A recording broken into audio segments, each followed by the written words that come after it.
Renk, görünüm itibariyle eroin maddesi. Köpeğimizi ödüllendirelim. Diğer poşete bakalım.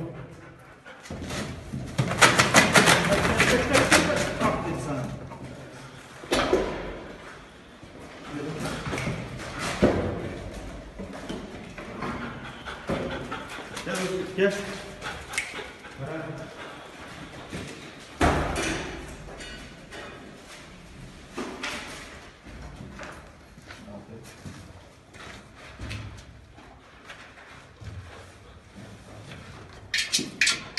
Abi buraya bir bakalım ne? Ona da bakalım.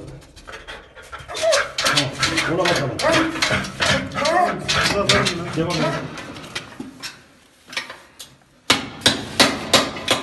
Var mı eldiven ya fazla? Yok yani. Güneş alalım şöyle. Bitti.